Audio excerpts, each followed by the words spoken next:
इस वक्त की बड़ी खबर आपको बता दें, ब्रेकिंग न्यूज, करीब 1.5 घंटा हो चुका है वोटिंग शुरू हुए और वो 44 की बस पहुंच चुकी है। और यहां पर ये तस्वीरें आपके सामने हैं, ये तस्वीरें दिखा रही हैं अहमद पटेल पहुंचे हैं वहां पर। अहमद पटेल थोड़ी देर पहले यहां पर वो बस आई थी 44 एमएलए की और अब अमित शाह वहां पर पहले से ही मौजूद हैं, लेकिन अभी यहां पर अहमद पटेल भी पहुंचे हैं। यही सवाल हम लोग खड़ा कर रहे थे कि जब बस आई वहां पर तो कहां है अहमद पटेल, और लेकिन अब तकरीबन 15-20 मिनट बाद पोलिंग बूथ पर पहुंचे हैं अहमद पटेल। सवाल खड़ा यह होता है कि ये जो 44 हैं इनमें से कितने वोट देंगे अहमद पटेल को, क्योंकि अंक गणित कुछ इस तरीके से है।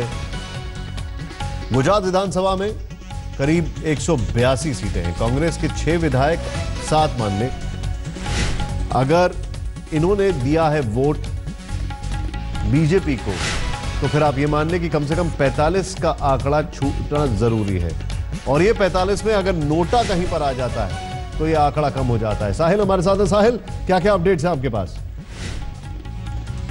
तो उनको यहां पर ले तो आ पाए, अब वोटिंग के समय क्या होता है वो देखना जरूरी है। हालांकि कांग्रेस का ये कहना है कि 44 में से कोई भी यहां वहां नहीं जाएगा, उनको व्हिप जारी कर दिया गया है। उनके जो वोट्स हैं वो देखने का अधिकार जो पोलिंग एजेंट है उनके पास होता है, तो वो वोट देखकर ही वोट डालेंगे। उसके साथ ही एनसीपी के एक विधायक जयंत पटेल, जिनसे मैंने खुद बात की, उनका ये कहना था कि वो एनसीपी यूपीए के साथ है, ये आपको नहीं भूलना चाहिए। भले ही दूसरे विधायक कांदल जलेजा खुद भी कह रहे हो, लेकिन यूपीए के साथ है। हालांकि उन्होंने ये नहीं कहा कि वो किसको वोट कर रहे हैं, लेकिन उनके हिंट से लग रहा था कि शायद उन्होंने कांग्रेस को वोट डाला होगा। दूसरे जेडीयू के विधायक है छोटू वसावा, हालांकि अभी तक वो यहां पर पहुंचे नहीं है, लेकिन कांग्रेस का दावा है कि वो उन्हीं को वोट डालेंगे और वो उनके साथ में कांग्रेस के नेता भी है, ऐसा कांग्रेस के नेताओं का दावा है। उसके साथ 44 विधायक है, 46 का आंकड़ा इस वक्त अहमद पटेल को लग रहा है कि उनके पक्ष में है। अगर ये 46 वोट पड़ते हैं, जो हम बात कर रहे थे, 45 वोट फर्स्ट प्रेफरेंस के, पहले प्रेफरेंस के उनके पास होने चाहिए। फर्स्ट प्रेफरेंस के 45 वोट अगर मिलते हैं तो वो निकल जाएंगे। अगर सेकंड प्रेफरेंस में ये चुनाव चला गया तो उनके लिए मुश्किलें होगी, क्योंकि बीजेपी के पास एक्सेस वोट भी है और सेकंड प्रेफरेंस के वोट भी है स्मृति ईरानी और अमित शाह के, तो इससे उनके लिए काफी आसानी हो जाएगी। तीसरे जो कैंडिडेट है बलवंत सिंह राजपूत, उनके लिए। लेकिन इस वक्त सबसे अहम बात कांग्रेस के लिए रहेगी कि क्या वो 45 का आंकड़ा 45 का आंकड़ा पार कर पाते हैं कि नहीं पाते। एक तरीके से पूरा ट्विस्ट और टर्न की ये पूरी जर्नी रही है, काफी घुमावदार ये पूरा मामला रहा है। कल शाम को अचानक एनसीपी के एक विधायक ने स्टेटमेंट जारी कर दिया कि वो बीजेपी को वोट करेंगे। प्रफुल्ल पटेल और एनसीपी के बड़े सोर्सेज से ये खबर आ रही थी कि उन्होंने अभी तक फैसला नहीं किया है। कल शाम के बाद एनसीपी के सारे बड़े नेता जो इस बारे में डिसीजन लेने वाले थे, उनके फोन बंद आ रहे थे, उनसे कोई संपर्क नहीं हो पा रहा था। शरद पवार बीमार है, वो इस पर कोई बयान देने को तैयार नहीं है। तो कुल मिलाकर एनसीपी ने अपनी भूमिका ऐसी रखी कि वो अपने विधायकों पर एक तरीके से उन्होंने छोड़ दिया कि जिसको वोट देना है वो दे दे। उनके 2 वोट्स आज तक कभी मायने नहीं रखते थे, लेकिन आज के चुनाव में उनके 2 वोट बहुत मायने रखते हैं। इसकी वजह से ये पूरा मामला उठा है।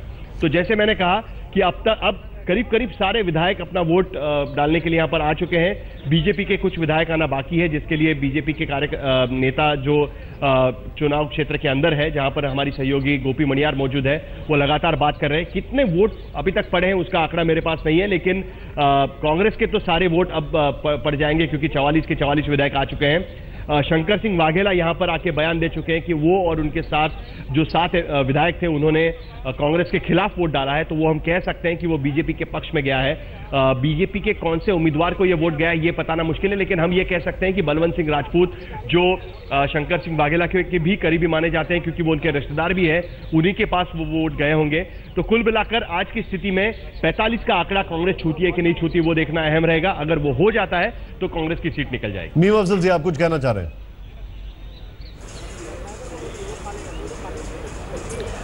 देखिए, मैं कांग्रेस के तरफ जो आप का काफ़ी एक तरह से फोकस है वो अपनी जगह पर बिल्कुल ठीक है। ज़रा भारतीय जनता पार्टी का भी फोकस देखिए कि तीसरे कैंडिडेट को कितने वोट मिलेंगे और क्यों मिलेंगे, और फर्स्ट प्रेफरेंस के वोट क्यों मिलेंगे। देखिए, अमित शाह जी और स्मृति ईरानी जी दोनों बड़े और अहम लीडर हैं, और आपको ये भी पता है कि पीछे पाटीदार लोगों ने काफ़ी कुछ प्रोपेगेंडा किया अमित शाह के खिलाफ, और उन्होंने यहाँ तक भी अपील की है कि वो लोग जो उनकी कम्युनिटी से ताल्लुक़ रखते हैं अमित शाह को वोट ना डालें। तो उसको चलते हुए मेरा अनुमान ये है कि इनके पास 120 एमएलए हैं, उसमें से 45 पर अमित शाह जी और 45 पर स्मृति ईरानी जी जीत सकते हैं अगर वो फर्स्ट प्रेफरेंस के वोट हों। लेकिन ये 45 वोट नहीं डाले जाएंगे, बल्कि कम से कम Amit Shah ji 55-50 vote first preference के डलवाएंगे, इस खौफ से कि कहीं कोई क्रॉस वोटिंग ना कर दे। साहिल बताइए, सर एक सेकंड में रोकूंगा आपको। दो खबर मैं आपको बता दूं, छोटू बसावा जिनको लेकर सवाल खड़ा हो रहा था, उन्होंने कहा है कि मैंने पार्टी की विचारधारा को वोट दिया है, अमित शाह से उन्होंने ये बोला है। साहिल आप कुछ कहना चाह रहे हैं, तुरंत बताएं।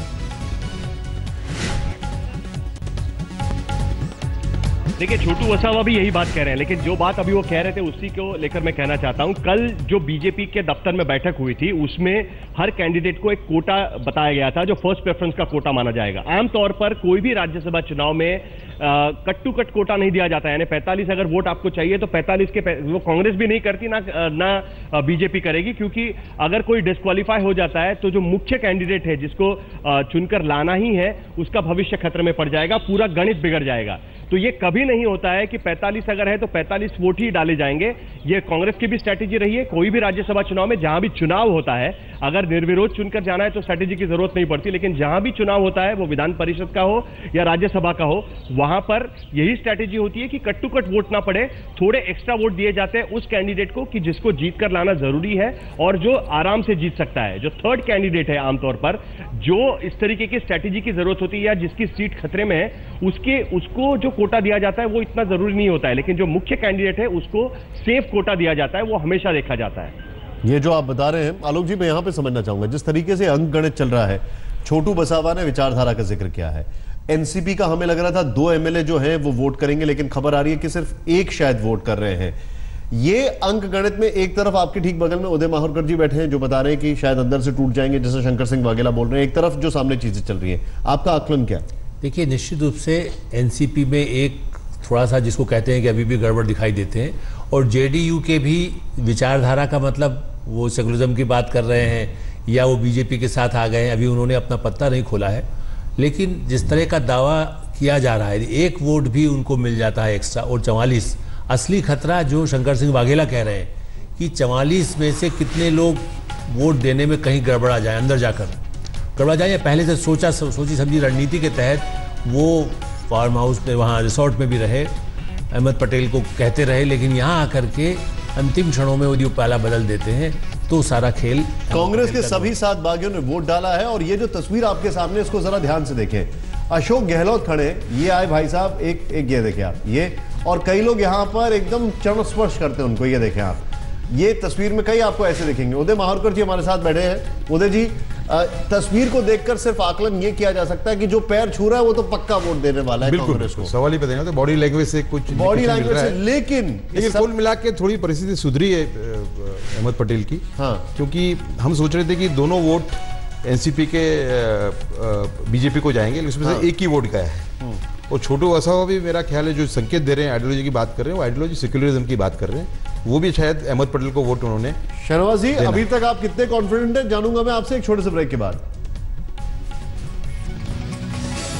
एक बड़ा बयान आ रहा है और ये बड़ा बयान अलग अलग सूत्रों के हवाले से, एनआई के हवाले से खबर आ रही है। माजिद मेमन ने कहा है कि अहमद पटेल जो है वो बड़ी रिस्की सिचुएशन में है और उनके आधे से ज्यादा लोग जो हैं वो बीजेपी को वोट करेंगे। ये माजिद मेमन कह रहे हैं, एनसीपी के नेता। लेकिन सीधे चलते हैं, शहनवाज हुसैन हमारे साथ है। शहनवाज जी, ग्राउंड जीरो पे जो रियलिटी है वो ये है कि वो 44 आ चुके हैं, 2 में से 1 एनसीपी सीधे बोल चुके हैं कि वो बीजेपी के फेवर में नहीं जाएंगे। ये ग्राउंड जीरो पर है। अहमद पटेल के साथ सभी विधायक अभी बैठे हुए हैं इस वक्त। ये बड़ी खबर आपको बता दें।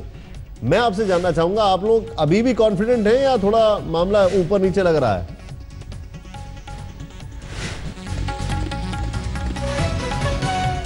देखिए, कोई इसमें शक की गुंजाइश नहीं है कि तीनों कैंडिडेट भारतीय जनता पार्टी के जीतेंगे। और आप ये भी समझ लें, जयराम रमेश ने सही कहा है, सल्तनत चली गई है, सुल्तान बच गए।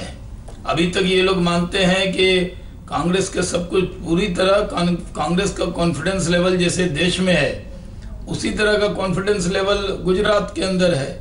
उनको पता है कि यहाँ पर कांग्रेस का कोई भविष्य नहीं है, तो जो नेता भी काम करेंगे पार्टी के अंदर उनको लगता है कांग्रेस के साथ, कांग्रेस के नाव पर वो बैठे तो डूबेंगे। और आपने जो विधायक दिखाए हैं वो देखिए कितना बाढ़ की चिंता उनके चेहरे पे नहीं दिखाई दे रही है। मैं चाहूंगा कि आपको चिंतित करने का एक बयान दे दूं। एक और बयान आ रहा है, जयंत पटेल जो है एनसीपी के, उनका बयान मैं आपको बता दूं। उन्होंने कहा है कि कंदल जडेजा जो है वो पहले बार के जो एमएलए हैं और वो बड़े मासूम हैं, इनोसेंट हैं, हमारा जो वोट है वो यूपीए को ही जाएगा। ये जयंत पटेल कह रहे हैं एनसीपी के। मतलब चीजें बहुत ज्यादा जो हो रही है वो बड़ा अलग तरीके से है। ग्राउंड रियलिटी और जो यहां पर बातचीत चल रही है उसमें बहुत फर्क है। वक्त एक छोटे से ब्रेक का, वापस लौटते हैं।